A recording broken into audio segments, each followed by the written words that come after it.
Welcome to the Think Factory podcast. We got one question for you. What keeps you up at night?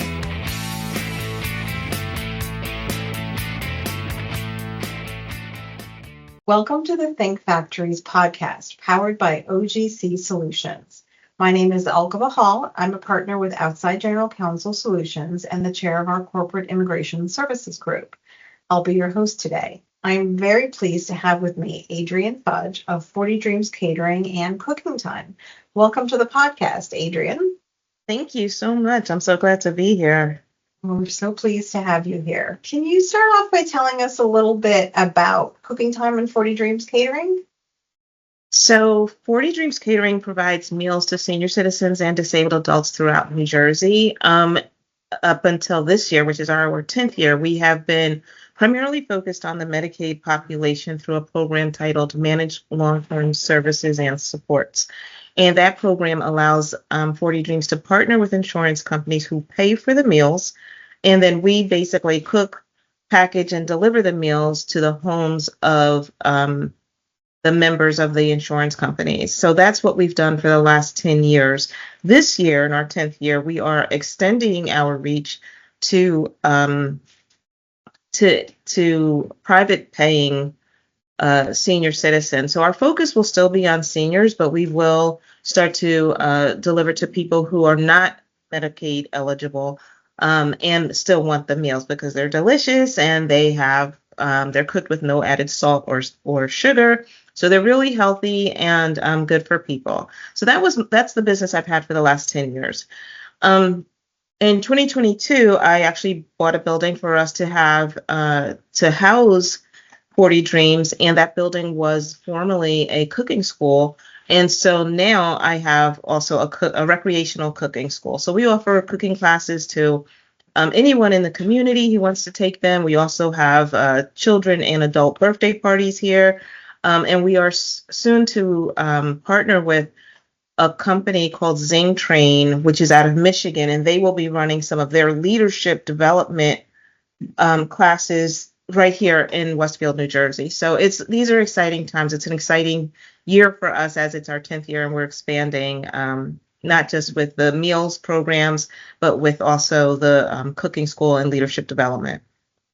Very interesting. That does sound very exciting. So you've actually had a very interesting career journey leading you into sort of the catering services, very specialized, healthy meals for seniors. Tell me about where you started, what caused you to switch paths. So once upon a time, I was in corporate America. I was working in the pharmaceutical sector and human resource management, and it just wasn't a great fit for me. I had a great job. I loved what I did, but the corporate culture it just didn't mirror my values. And so I opted to leave. And when I started the business, actually, when I went to culinary school, I turned 40, which is why the name is titled 40Dreams Catering. Mm-hmm. And from there, I did, traditionally in 2008 is when we started the business. So I did traditional catering, corporate catering, private catering, some celebrity catering, and it still just didn't fit. It wasn't a good, I enjoy cooking, but that still wasn't the fit for me. And then in 2015, after doing a talk on healthy eating, someone that attended that talk asked me if I would be interested in making meals for seniors. And I've been making meals for seniors ever since. And this is it actually speaks to my core because my mom was very ill when I was growing up. She was diagnosed with lupus when I was in the second grade. She lived a very, very long life, which was unheard of for lupus patients. So she was always on a restricted diet. She could never eat salt or lots of sugar. And so that's how I learned how to cook. And so I started cooking to help my mother because we came from such a traditional family. And, we always had dinner together. We had a big dinner on Sundays, but we always had dinner together every night. And my mother cooked, even though she worked a full-time job. She cooked until she got sick. And so at that point, for some reason, in my little brain as a 7-year-old, I decided I need to help my mother make dinner for the whole family. So that's what I started doing. That's kind of how I got into cooking. Even though, very my early on. So you were very, very always early. drawn to cooking. I was. My And father I, wanted me to go to college. That's how I ended up with a career in HR. But because my father's like, I would prefer for you to go to college. So I did that. I went to college. I have a master's degree from Seton Hall. My father has a master's degree from Seton Hall. I only went to get my master's because my father had one, and I felt like it was a good way to honor him. So, well, so I you did did that work part. in HR for a long time. I did. I tried to give up the whole cooking thing, but I think it was in my blood. And my grandmother was a chef.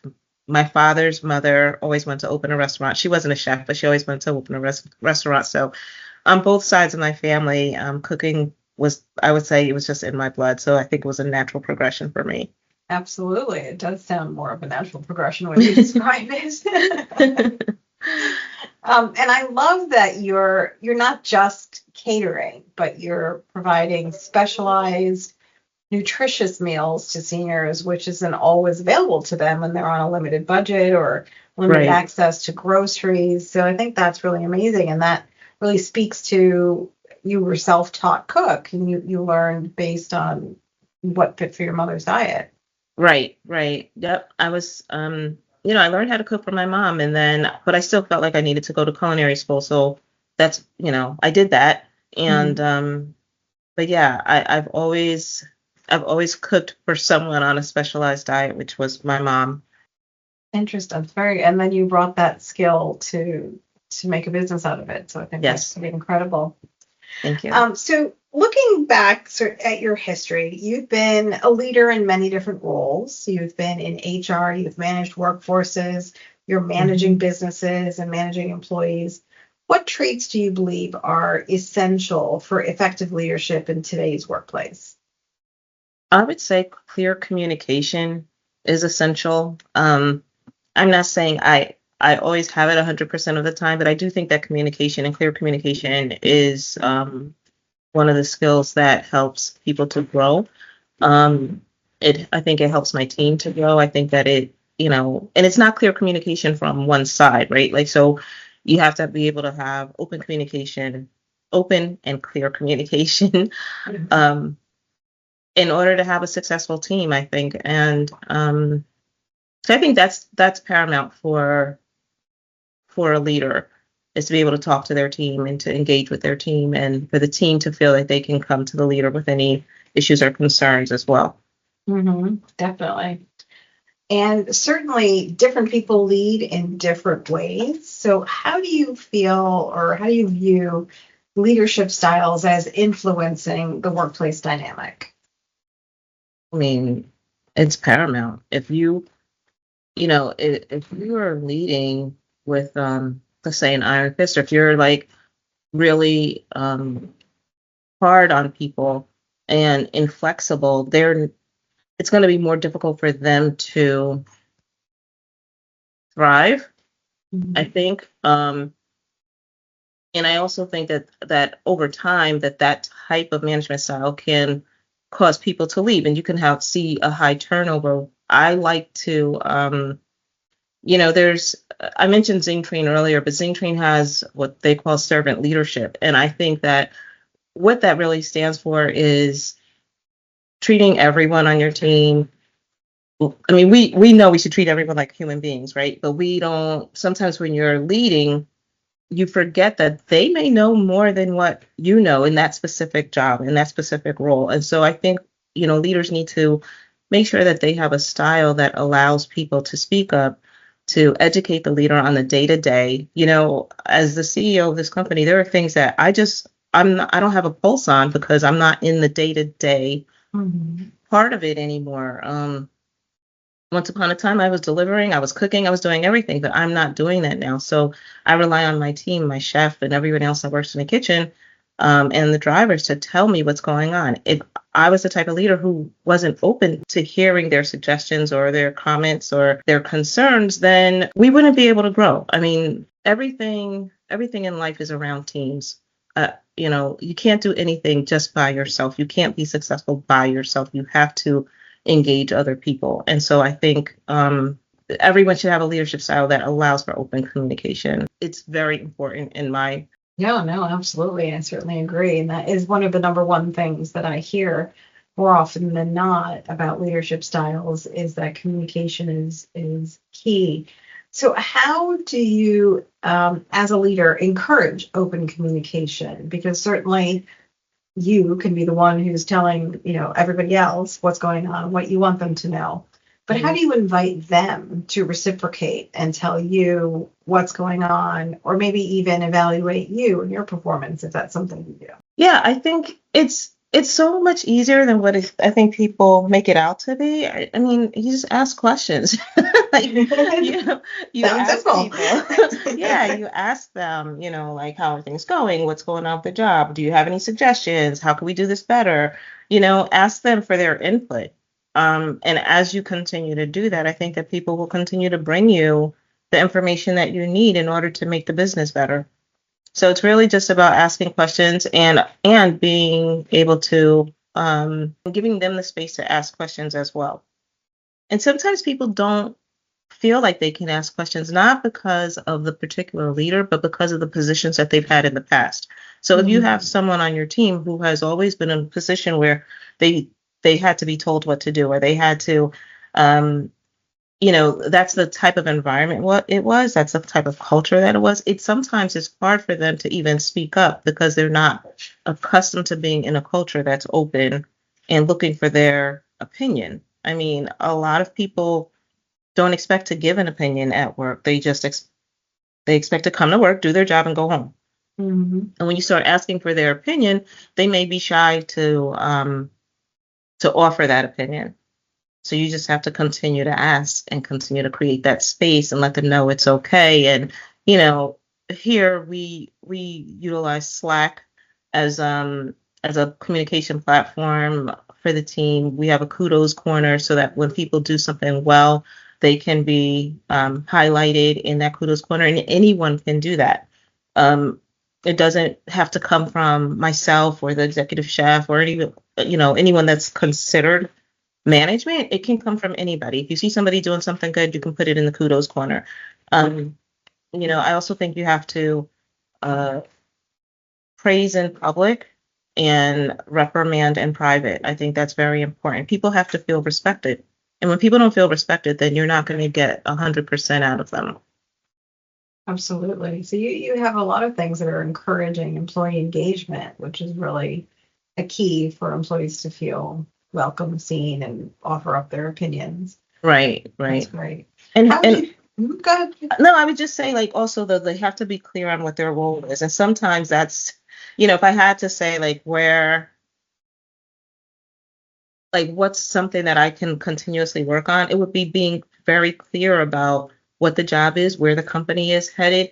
And when you have a small team, sometimes the jobs get sort of blurred, right? Because you have a small team and everybody kind of does a little bit of everything. But I think it's still very important to, have a clear job description so that people know, like, this is what I'm doing, clear expectations so that they know what does a good job look like and what does it look like when I'm not doing a good job. Because then they can start to self-critique and make improvements, and they're not shocked when you come to them and say, hey, I've noticed you're not doing as well as you once did, or hey, you're doing a great job. They themselves know when they're falling short or when they're going above and beyond, and I think that helps. So what strategies do you use to keep your team motivated? Well, we have a monthly dinner that we go out to, and someone said to me the other day, they were like, well, do you think that's forced fun? And I was, first of all, I didn't even know what she said because it just doesn't resonate. Those two words don't go together. Yeah, like forced fun. And I was like, well, no, I don't think that it's forced fun. I mean, I ask them to come. I don't mandate that they come. But everybody participates and everybody looks forward to it. And like we had a period of time when we couldn't do it.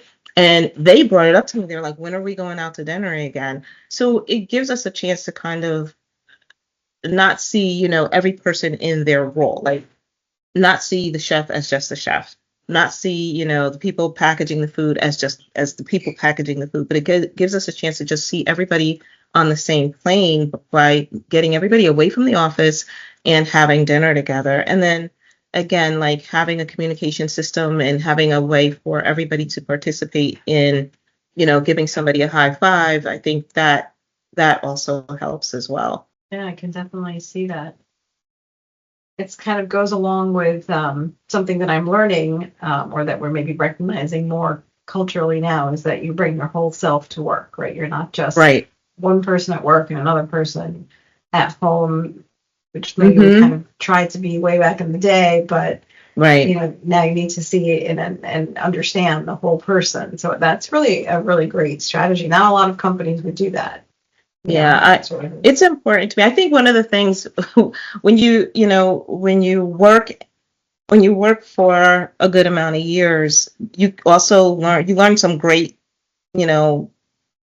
best practices, but you also learn what you don't want if you have your own company. And I did not want people to work in silos. I wanted an environment where people felt comfortable. I wanted to have a culture where everyone is respectful of everyone, and I think I believe that we have that here. Yeah, I think it's important to have that vision so that you can effectuate it and learn that for your career.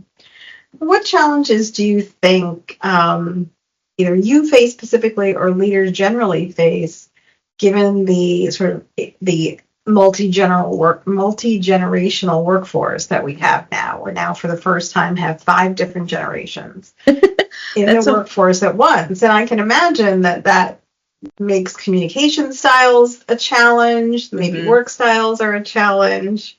Yeah, I think like going back to what I just said, as far as everybody needs to feel respected, but respect comes in different ways, right? So like, and I have those 5 generations here almost. There's a person on my staff who's still a teenager, and then there's someone on my staff who's a baby boomer. So, and then we've got everybody in between.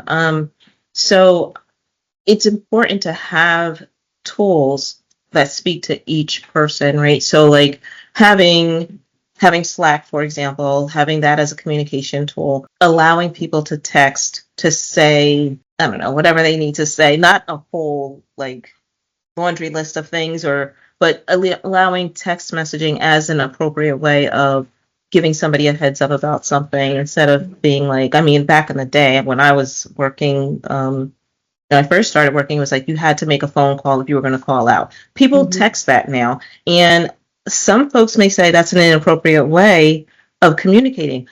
I'm just like, I'm glad you communicated it. Like, don't just leave me hanging, right? So I think understanding that, someone who's 17 or 18, all they know is like texting, like that is their world.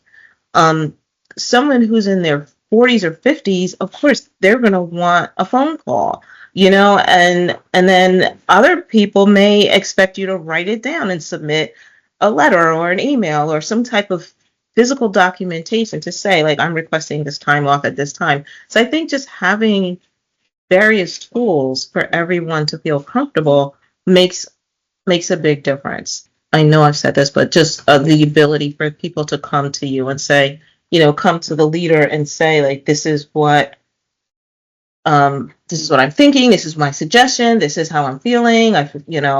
Whatever. And I'm not suggesting that people come. I'm not suggesting that leaders become counselors, because I don't think that's appropriate. But I do think that they have to have an open door so that people can bring business suggestions or issues to them and not feel intimidated by bringing them to the leader of the organization. I hope that answered your question. Yeah, it did. So how the workplace dynamics definitely different with the 5 generations, also very different post-COVID, right? We have had a lot of experience with remote work. some of which would work in your organization and some which doesn't. Food's not going to package itself remotely. Right.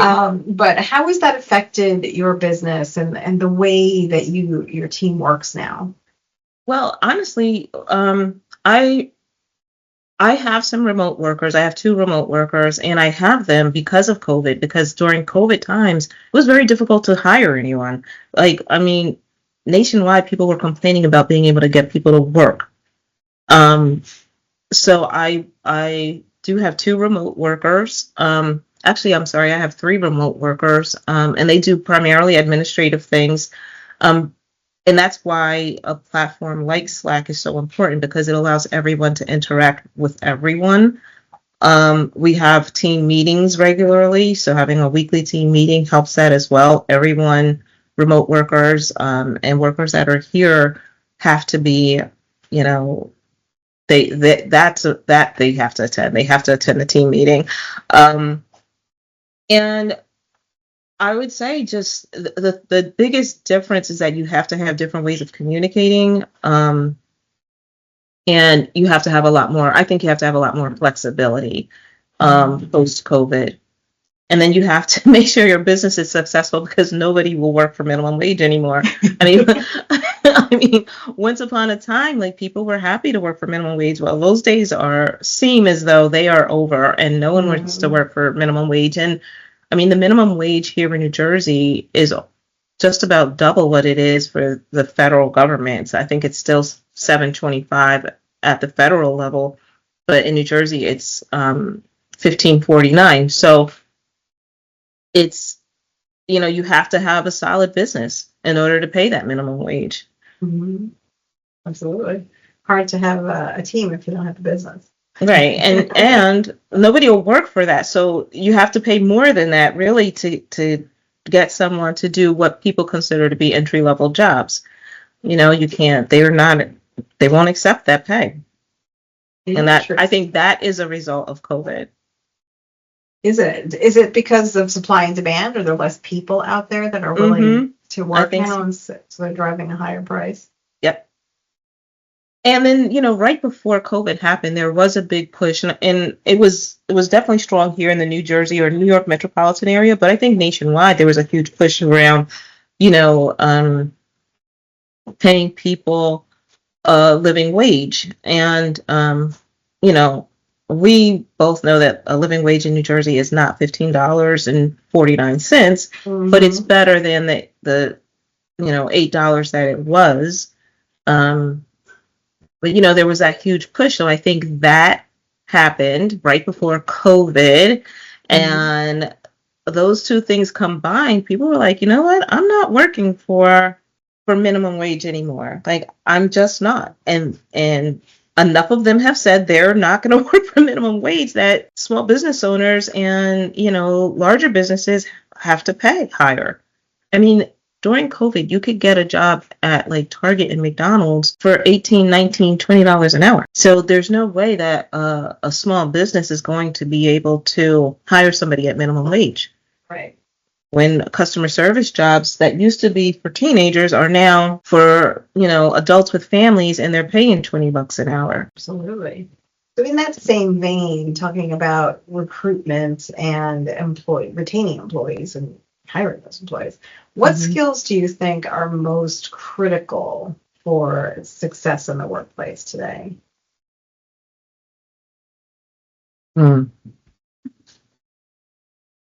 What skills do I think are most critical for success in the workplace? I think the same things that have always been critical: time management, success, a sense of urgency. I think employees who don't have a sense of urgency about their work are putting themselves at a disadvantage. They may keep the job, but they will be overlooked because they don't have a sense of urgency. They don't have like a take the initiative, get this thing done as quickly as I possibly can attitude. I mean, I know for a fact that I've let people go because I'm like, you just work too slow and I need this stuff to get done immediately. Like, anytime you're working in food service, everything is at a fast pace.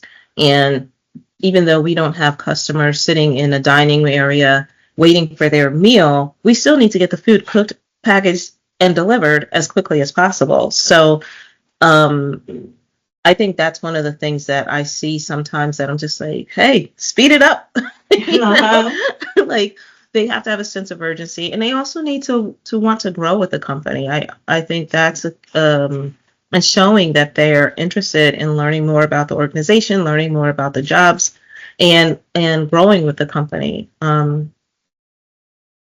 Turnover is a very expensive thing for any business, especially small businesses, and it's not like dollars on the table, but it costs you a lot of money to train someone.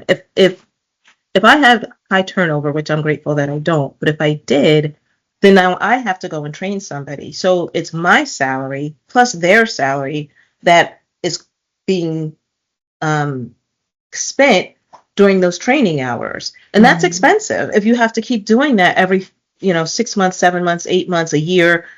My team has on average been here for about 4 years, when I look at the whole team. So I'm doing fairly well with turnover, but that can kill a business because things can't get done when you're training other people, and it is very costly. Yeah, yeah. Time consuming, stressful. Mm-hmm. Things get lost along the way. Well, that's things get lost along the way. So that's the other piece, right? You also need to have standard operating procedures. There should be, each job and each task really needs to have an SOP, so a standard operating procedure, so that if somebody is out, somebody else can say, okay, this person's out. This is what I need to do for this job to make sure that this job gets done correctly.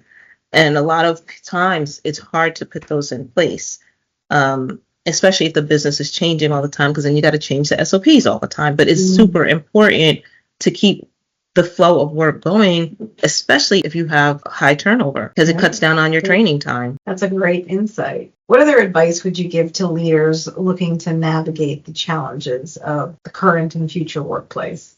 The advice I would give is stay open and learn as much as you can. We can't know everything. Technology is moving too quickly. Don't be afraid to use AI. AI is a wonderful tool.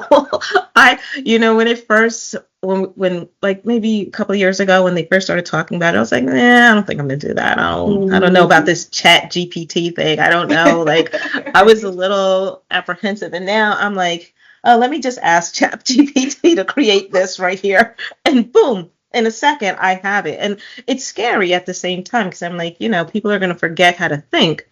But it is very useful. And I have used it, and it makes a world of difference. And I think that one of the things that people have to realize is that they have to continue to grow as technology grows and not get stuck in not learning, things. And also leaders have to know that they're going to have to hire people that are smarter than them in certain areas, and not be intimidated by having someone on the team who can do things that they just can't do or don't have the time to do. Mm-hmm. Or have knowledge or skills they don't have any inclination to learn. Right, because you can't know everything to the point where you can be successful at it. You can know a lot about a lot of different things, but it doesn't mean you're going to be successful with all of that. Right. Absolutely. But what challenges do you anticipate having to navigate in the next few years? Right now, the biggest challenge for me is the increased food inflation. Like I can't even get it out, right? Like food. It's so upsetting. The cost of food is just, it's staggering. I don't have any other way to put it. And granted, everybody focuses on the eggs. It's not just the eggs.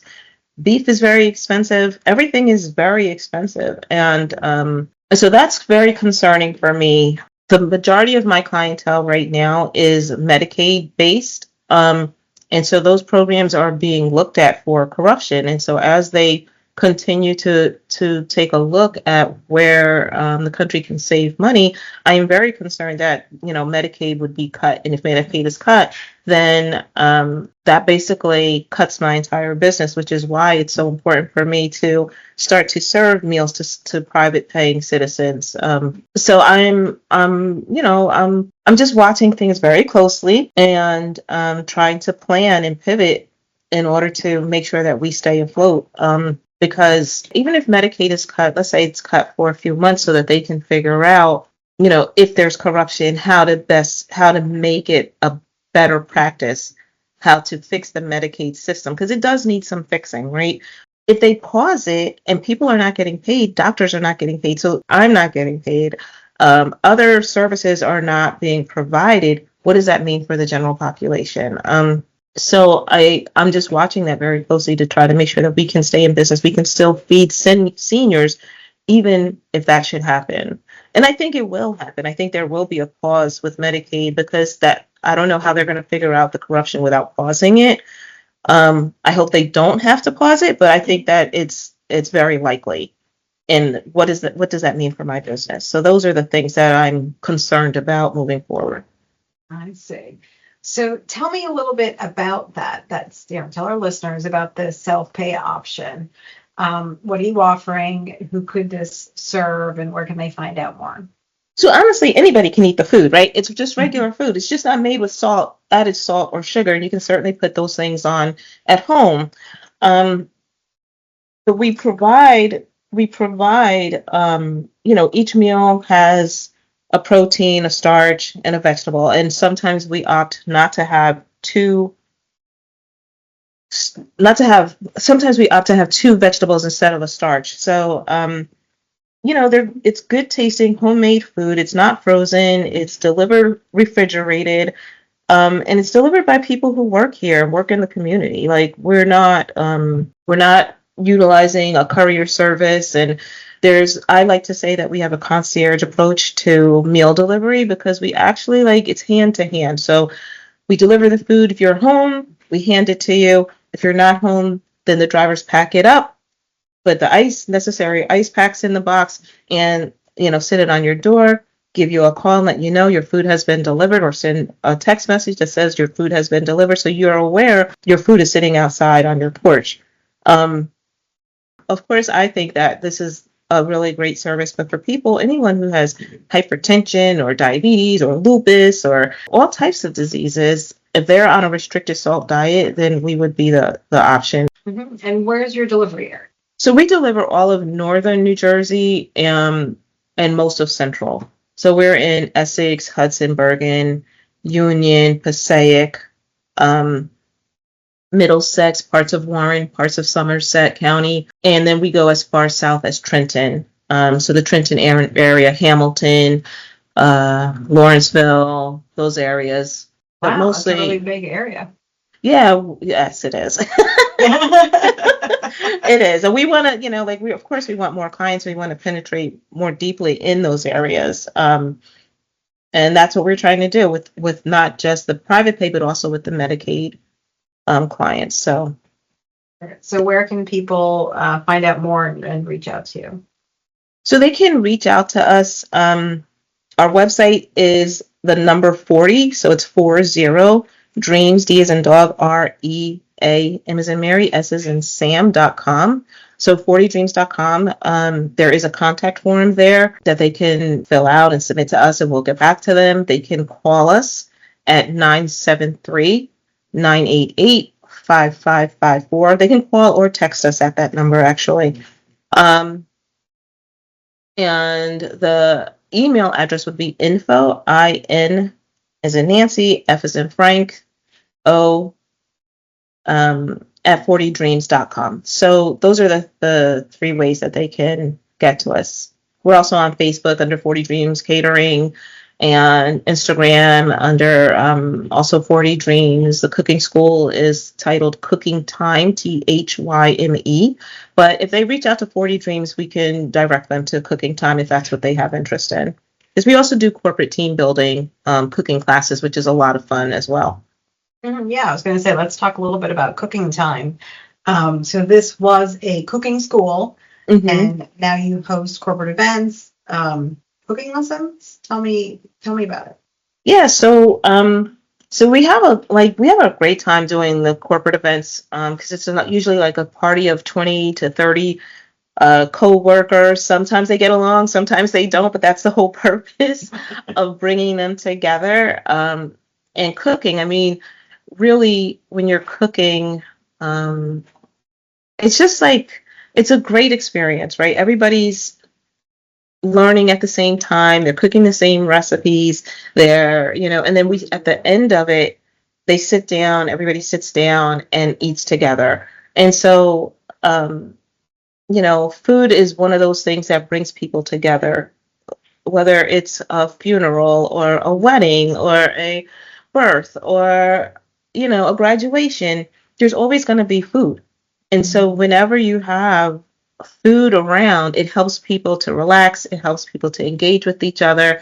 And that's what we do at the cooking school. So we have, like I said, we have children's birthday parties, we have corporate events, we have bridal showers, we've had engagement parties, and then we have our regular classes that we just offer on the website, that people can sign up for, and they can learn how to make pasta and meatballs, or they can learn how to make some Asian dishes. Like, there's a whole host of things. The chefs are all trained chefs, and they do an amazing job, and we have amazing events. So it's a good time. Well, that's really impressive. That's a great service. I'm going to go take some of those cooking classes. What website can people find more information about cooking time? They can go to the same website, to 40dreams.com, and across the top menu, there's a little section for cooking classes. That makes it easy. It's still at 40dreams.com, the number 40dreams.com. Beautiful. That's very exciting stuff that you're working on. So before I let you go, I have one last question for you, which is something we didn't talk about in our preparation call, but it is the traditional question we end all our podcasts with, which is, what keeps you up at night? What keeps me up at night? I sleep pretty well. To hear it. I think that the things that I'm concerned about right now is just, any funding cuts that might happen. And just growing the business. Like I'm up because my mind is like, okay, where should I reach out? Who should I call? What should I do? It's more in if I'm up, I'm thinking more about like how to grow the business, as opposed to worrying about how the business is going to sustain itself. Even in the wake of possible funding cuts, I'm still like, okay, this is a sound business. People have to eat. Seniors need food. So how do I reach them? What can I do to get the food to them and make it, easy for them to get the food? So those are the things that keep me up at night. Just growing this business and making sure that people receive the meals that they really need, and want, and helping people have a better quality of life. I mean, that's the whole thing. That's what our mission is. Like 40 Dreams, our mission is to improve the quality of life for our clients through food and fun. The fun part, obviously, is the cooking school, but the food part goes across the board in improving their quality of life. And so that's why we make food without added salt and sugar. And just to share a short story, I had a client who called me and she was like, I want salt in my food. And I'm like, well, but lady, you you have hypertension and you have diabetes and it's not controlled. And she left she left 40 Dreams, went to a competitor, and literally 2 weeks later she called back and she was like, my doctor and I realized that my hypertension and my diabetes are better controlled when I eat your food. So I want to come back. And that right there, like, I will never put salt in the food because of that, that testimony, that client. I knew right then that I was doing the right thing. It's not a popular decision. A lot of clients are like, oh, we want the food to have salt. And I'm like, well, we use other things to bring out flavor. We use, vinegar, we use citrus, we use other things that herbs and spices and all of those good things. And it's just better for them. But knowing that that decision definitely made an impact on somebody who was checking her blood pressure multiple times a day, pricking her finger multiple times a day to check her blood sugar, knowing that my decision not to use added salt or sugar made a difference in her life, such a difference that her doctor was like, you need to stay on food from 40 Dreams Catering. That right there, there's nothing better than that. Yeah, nothing better than that. That's direct positive feedback that you are having a positive impact on people's lives. That's terrific. Yeah, thank you. Keep at it. I know you're going to pivot properly and you're going to continue to do good work. You have a very impressive setup already. I'm sure you're going to be able to leverage it successfully into whatever comes next in the next chapter for you. Thank you so much. You're welcome. Thanks for being here today, Adrienne. That's all for today. Thank you for joining the Think Factory's Workplace Podcast. I'm Alka Bahal from OGC Solutions. Until next time.